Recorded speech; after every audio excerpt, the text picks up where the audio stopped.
Oi oi, hello and welcome to another GG.CO.UK video. We are just over 8 weeks out from this season's Cheltenham Festival.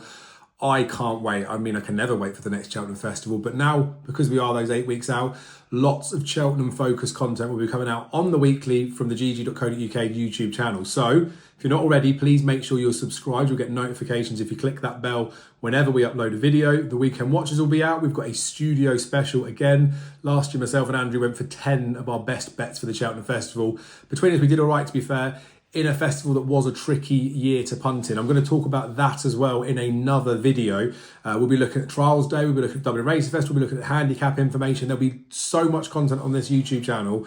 It's well worth subscribing and staying tuned for. There's so much good content out there from multiple people as well. There's lots on the GG.CO.UK website, so check that out too. But for this particular video, I am going to give you, at this stage, 5 horses I believe will win at the Cheltenham Festival. Remember in there I said, I think, I want to say that they will win and I want to be really confident and tell you stuff that's going on there, but you guys will understand this, I think, in the main, that, you know, these things are taken at your own risk. It's nice to hear people's opinions, and maybe off these horses you guys will have difference of opinions and think actually they're bad bets, they're bad favourites potentially. So you let me know in the comments what you think of any of these. None of it's taken personally. We're talking about horses here. We're not talking about anybody individually. We're looking at this festival as a team as far as I'm concerned. I want to hear your thoughts on what you fancy. And if you disagree with me and you've got valid opinions in there, I'd like to know about them. Also, if you do agree with me and you think there's some value in some of these prices, that's nice to know too. Bit of confirmation bias. Who doesn't like that? But we're going to look at the horses now at this particular stage. Like I say, just over 8 weeks out. Now, obviously, value is a massive factor when it comes to these particular types of bets. We're taking risks this far out. There'll be some non-runner money back coming back fairly soon, so maybe it's worth holding on for some of those. But ultimately, there's a lot of water to go under the bridge between now and Cheltenham. Prices can fluctuate. There'll be lots of horses that go off short. And while I am tipping up a couple of horses who are already fairly short, I think there's a whole bunch that could go even shorter in there. So I feel like in this video, the best thing I can do, because everyone wants it, is to give you the supreme winner. So the first selection I'm going to say of a horse that I think will win at the Cheltenham Festival this year is El Kairos. It was in my season preview video that we recorded, so check that out in the history video of the YouTube channel. I talked about this horse, the fact that David Maxwell, with all the greatest respect, is not the best horseman. He will admit that himself, but he's obviously a far better jockey than I am, or many people will probably give him credit for. But what he managed to get El Kairos to achieve, and where he finished in the Champion Bumper and his performance in Punchdown after, was that of a really good horse. Now, he was picked up in the dispersal sales, gone to Gordon Elliott. He ran in his Christmas hurdle where he would have won. He fell at the last. He did look small compared to what I sort of suspected he would be as an average horse. I mean, I could see it in bumpers to some extent, but he looks quick, real quick. And the fact that he did fall, and Gordon said since, well, we'll just go and win an Ordinary Maiden and then go to Cheltenham, might not be the path that you would always expect for a supreme winner, but he's fallen.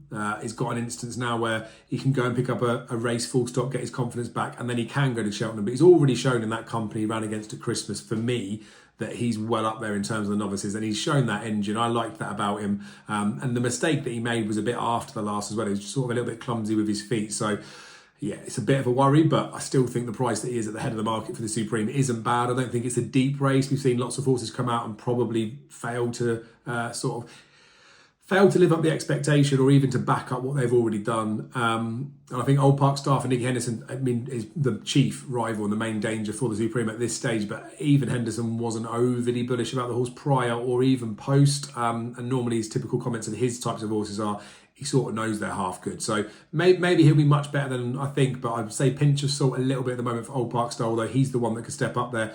It'd have to be a pinch of salt of El Kairos too, but I do think he'll win the Supreme for us on day one.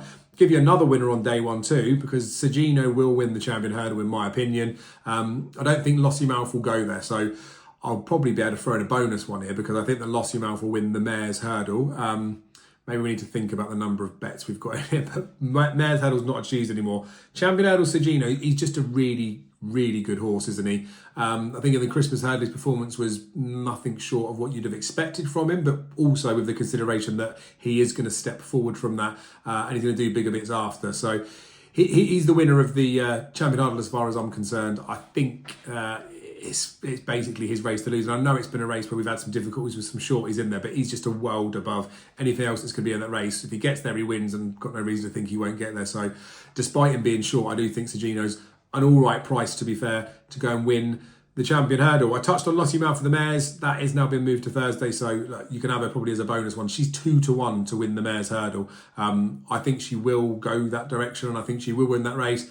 I cite the 2-1 as well. That's only a couple of firms I've looked at. You may even be able to get a little bit bigger. But Wood, who's a horse I love, I think she's really good. But I just think Lottie Mouth is better. I think Lottie Mouth is better at the middle trip rather than what she's been doing at 2 miles, where she's clearly very good. But I think she's the mare's hurdle winner. And I think she's a good price. She probably could go off short. But with Wood, who there, maybe her price will hold up a little bit. So we'll chuck her in as sort of like a bonus third one that's in there. One for Wednesday that I think is quite an obvious one is Final Demand for Willie Mullins. Of the novices this season, I think this is the easiest one before the division started, and even now that they've started racing, to find the winner in. He's miles better than anything else in the race. Now, we've seen horses, even Monkfish back in the good old days, jump like a snooker table and still manage to get the job done. We've seen Ballyburn not jump very well. We've seen lots of these hot pots for an RSA Brown Advisory that haven't got the job done, but Final Demand really does look like the polished article. Again, he's very short in the grand scheme of things, but I think Monkfish went off at 1-4. I can see this horse going off short. The British contingent do look quite nice. I think Wendigo's the best dour stayer of all the horses. That could pose up like a little bit of a threat, I suppose, to Final Demand, but I don't think he's good enough to actually beat him. He'd be sort of a live one at a bigger price for the race. But yeah, Final Demand, as far as I'm concerned, will win at the Cheltenham Festival. That's 4 we've already managed to smash through. I've got 2 left that could make it into the 5. So if you stayed this long, you can just have 6, can't you? I'm going to stick with Copec de Board for the Arkle.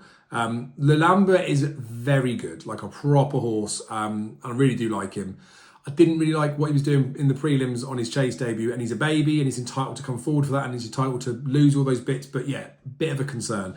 Now, Copec, to me, having the injury that he's had over Christmas, wasn't really an injury. He had a bone chip that he had to be taken out. They said it's a very minor thing, but it was just he wasn't quite ready to run, and they've saved him, and that's fine as far as I'm concerned. But they're saying there's nothing up with him, and it's not going to do anything, and like his supporters of him can be happy to see that he's going to be fine in the future. So I still think he's the one. He's taken a bit of a walk in the market, given the fact that he's had that little bit of a niggle, but I think that brings him into a bit of a value play. We're going to have the battle on the either side of the Irish Sea between those two horses pre-Cheltenham, and then it'll be down to opinion to see who's going to go and win. But I think he looks real good. He's a proper engine. He's a real fast horse. And Lulamba's exactly that too. But I just can't wait to see the ding-dong battle between the pair of those. But at the current prices with the walk that he's taken, Copec de Board is the one for me in the Arkle.